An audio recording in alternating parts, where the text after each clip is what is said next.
Did everything we know change in 2024? CMOs forecasted a mass exodus of social media paired with a dramatic rise in AI generated influencers. They warned that customers would clamor for AI free content as a knee jerk reaction to volumes of deceptive and inaccurate AI generated propaganda. What played out, and what was simply a bridge too far for the marketplace? Marketing and sales are full of myths, misconceptions, and sometimes even flat out lies. Join us as we leave the echo chamber and see how our predictions played out in 2024. Hello, and welcome to the Rethink Marketing Podcast, where we push through the doom and gloom with a little realism. I'm Paul Froese, joined by Mr. Marketing, and for today's conversation, the radical, realistic recapper, Colin Jeffries. Colin, what's going on? Hey, Paul, Happy New Year. How are you? Doing well, doing well. I did that alliteration, and we were talking about recapper and rapper, realistic, radical. I'm thinking about some of the rappers from the early 90s. There we go. There was a lot of gang violence going on then, so I don't know if that's good or bad. I don't know. Let's stay on the marketing channel here. That's right. Stick to what we know. That's right. Well, Paul, what are we rethinking today? Yeah, today, what we're rethinking is in January of 2024, we reviewed Gartner's annual marketing predictions shortly after they were released.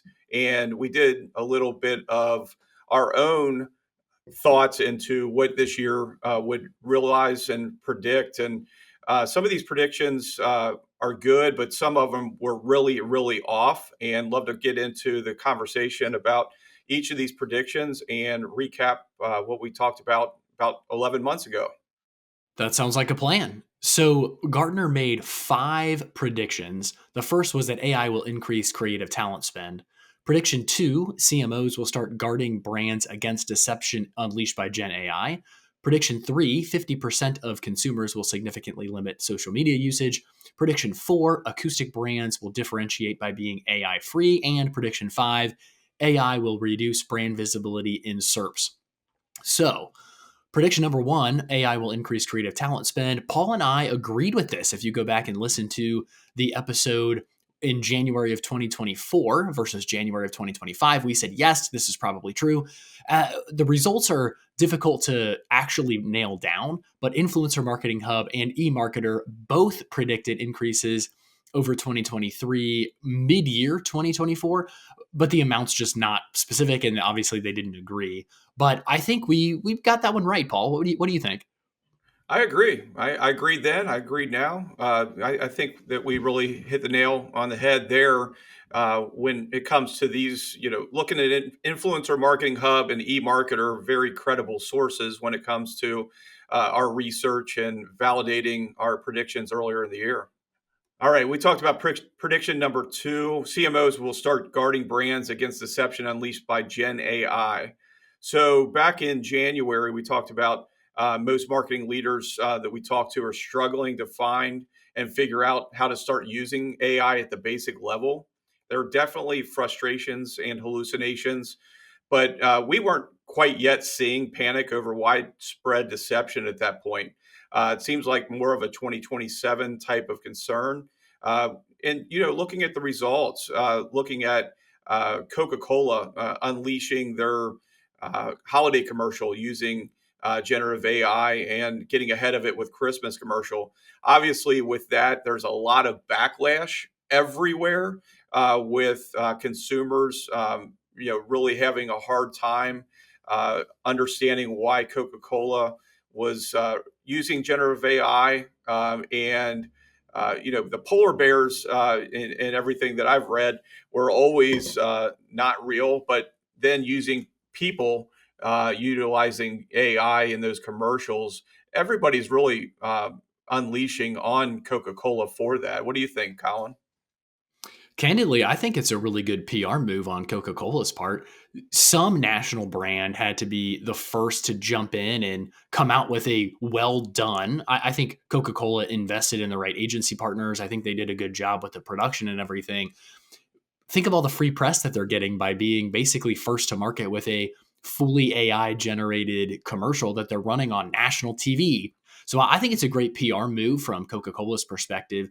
I would say back in January of 2024, Paul, I didn't think it would be quite the earned media ploy that it turned out to be in 2024. I thought it would be a little bit more, call it serious, where brands would be leveraging more machine learning and deep learning models and those sorts of things to really engage customers. I think what we've seen is, yes, it's being used in a very widespread capacity. So I think prediction number two, that CMOs were really guarding against brand deception being unleashed by Gen AI. I think that proved to be false. You and I disagreed with that when it was made as well last year. But I do think this kind of ties into prediction number four. I do think we're seeing a lot of brands leverage AI, if nothing else, just for the PR move. Yeah, and also for prediction number four with the acoustic brands differentiating by being AI free, we also talked about not being at a point where consumers are really caring what is AI generated. Um, I think that's a different story compared to everything that Coca Cola has done and what consumers actually think. What do you think about that? I agree completely. I think when people don't know that it's AI, so for example, if we had real human actors with AI generated backgrounds, things of that nature. I look at Amazon as an example and their marketplace. And I don't know if a freelancer, a full time designer, or AI is switching the color of the shirt that I'm looking at. Or, I bought my kids scooters for Christmas. And when I was going on Amazon and looking at different scooter options, it was very clear the backgrounds were being switched, the colors of the scooters were being switched, those sorts of things, but probably being done by AI, I would imagine. And I don't care if it's a designer, if it's AI, whatever, as long as I have a realistic understanding and accurate expectations for what the product that I'm buying is. I don't care if it's AI generated or not. And I think a lot of consumers are that way also. I don't know that there's going to be this big, I think in 2024, in January of 2024, we talked about this, kind of organic non-GMO marketing type of stamp, something like that, right? Where people are saying, oh, it's human, it's made by humans, it's all human generated. I don't think we're going to see anything like that in the near future. I'm just still, going back almost a year ago, I'm still trying to understand why consumers have such a problem with it. Not really reading or understanding why, in the Coca Cola commercial, for instance, why they really care if the people in the commercial are AI generated. I really don't care myself, but a lot of people are very vocal about this. Well, Paul, I think in a lot of situations we have a very vocal minority. And candidly, from Coca Cola's perspective, all press is good press, right? They're getting national syndicated news showing their commercial for free. They're having people share the commercial on social media for free. They're getting a lot of really good organic interaction. And of course, some of that's going to be negative, but I think a lot of people are more blase about it. They don't care that it's AI generated. Yes, maybe the people are a little bit creepy. Yes, maybe the trucks or the lights, or I've heard all sorts of different complaints about the commercial. But at the end of the day, we knew Coca-Cola wasn't hiring trained polar bears to open a bottle of Coca-Cola and drink it. That was computer generated. So what's the difference between having a human in the driver's seat using a computer generated image versus having a human in the driver's seat using AI generated content? I don't know. But I think it's interesting that Coke's getting a ton. Again, they're probably the first international brand to leverage AI to make a commercial that they're running nationally or internationally, I suppose. And so they're getting a lot of press out of it. And yes, some of that's going to be negative, and obviously some of that will be positive as well. Yeah, you talk about all the free press, and even in our Slack channel right now, our AI Slack channel, our whole team is talking about it. They started this conversation a week or so ago, and it's continuing on with everybody's feedback internally. I think it's a good move by Coke. Of course, there's going to be backlash no matter what you do, but they're showing that despite their age and their history and their heritage, they can still be first to market. They can still embrace technology. They can still be relevant. So, uh, whether or not the commercial is creepy is a different conversation. But I think good on Coke for being first to market, and it just shows how acoustic brands can't differentiate by being AI free, which is prediction number four. And prediction number two, CMOs really aren't having to guard brands against massive deception being unleashed by generative AI. Now, that's not to say, I think back in January of 2024, we talked about how that's probably a concern in, say, 2027, 2028. It's certainly out there. It should be on the radars of CMOs, chief growth officers, et cetera. But it's just not something that we saw play out in 2024. Well, Paul, moving sort of back from prediction number 4 up to prediction number 3, Gartner said 50% of consumers will significantly limit social media usage. You and I said not a chance, and the results are in. There was a 4.4% increase year over year from 2023, according to Social Media Today. What do you think about that? Yeah, the results with the 4.4% increase year over year, according to Social Media Today.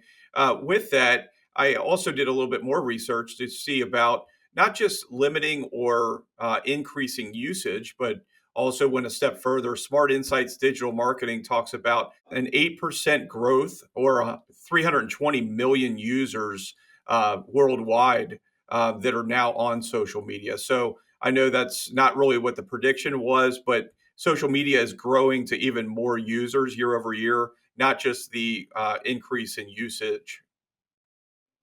That's really interesting as well because when I think about social media almost like email addresses, right? Where it used to be people had one email address. And when social media first came on the scene, people would have a Facebook account, right? Or, but before Facebook, there was a MySpace or Zanga or whatever else. But really, it was sort of like social media and Facebook were very much interchangeable. When people were talking about social media marketing, they were talking about Facebook. And now we've seen the rise and fall of Be Real and Periscope and all sorts of these other social media platforms. And Meta, in a lot of ways, or Facebook specifically, I guess, is having its lunch eaten by TikTok and by Snapchat and some of these other really big platforms. Obviously, Instagram has taken a lot of Facebook share. And fortunately for Facebook, they bought, or fortunately for Meta, I guess, they bought Instagram. So they really understand monetizing that platform. But even LinkedIn has become, TikTokified, so to speak. So I don't think we're going to see a decrease in social media usage anytime soon. And to your point, Paul, the stats just don't play that out either. Absolutely. So let's move on to prediction number 5. AI will reduce brand visibility in SERPs. So we were talking about, again, likely a very realistic 2026 or 2027 concern, one we should have on our radar. However, Google's zero click and infinite scroll initiatives will have much more impact on SERPs in 2024 than AI. What are your thoughts based on our original thoughts on that earlier in the year? Yeah, it's really interesting, Paul. I think we were wrong on this one. And first to admit, I was actually wrong on this one. I did not see Google rolling out the AI overview. I think they did it well, and it seems like it's working pretty realistically for them in a lot of regards. And I know last year when you and I sat down, we really talked about how we predicted that 2026, 2027, people were going to be leveraging a lot more what's now called AEO or Gen AEO, I guess, where people were looking at how they can basically take search engine optimization and shift it to perform better on Gen AI platforms like ChatGPT or Gemini, et cetera. We talked a little bit about that. I don't think it was on my radar that Google would start leveraging AI or that, Apple would come out with Apple Intelligence, AI for short there, I guess, where they're leveraging ChatGPT 4 for the Siri function on the iPhone. So pretty interesting to see how that's played out. Again, I think you and I were a little bit behind the curve on that. We maybe didn't see exactly what was coming. And that's okay. We're not going to get every prediction right, but I think we're 4 for 5, which is pretty good. Yeah, I agree with that. Doing some year-end reporting for clients, our digital department, our SEO experts are looking at this, and it's pretty eye-opening when we look at how we are utilizing SEO, AEO, the opportunity for our clients to be coming up organically within AI in Google, and being that subject matter expert is a real opportunity where out of the entire reporting meeting, I feel like where we were showing some real traction with our clients, where they were popping up as at the top of the search engine results under the AI section really gave some positive feedback to our team and for our clients to really be the leaders in the industry. That's really exciting. Paul, I'd love to open that Pandora's box, but I know we have an episode in the hopper that will be dropping here shortly where we talk about Gartner's 2025 predictions and whether or not we agree, disagree, and then we'll be able to revisit that episode in December or January to unpack whether or not we were correct. Everybody, thank you so much for joining us today on the Rethink Marketing podcast. Hey, look, we're not going to get 100% of our predictions right, but we can tell you with some degree of accuracy where we should be focusing this year for our marketing efforts. Until next time, keep rethinking those common assumptions. Thank you so much for listening to today's episode. If people want to connect with us, where should they go, Paul? RethinkMarketingPodcast.com, Colin. What can listeners do to help us in return for the sage marketing wisdom and our pithy humor? They can help us by leaving a review on their favorite platform or sharing this episode with a fellow marketer to help them cut through the clutter. Well, until next time, keep rethinking those common assumptions.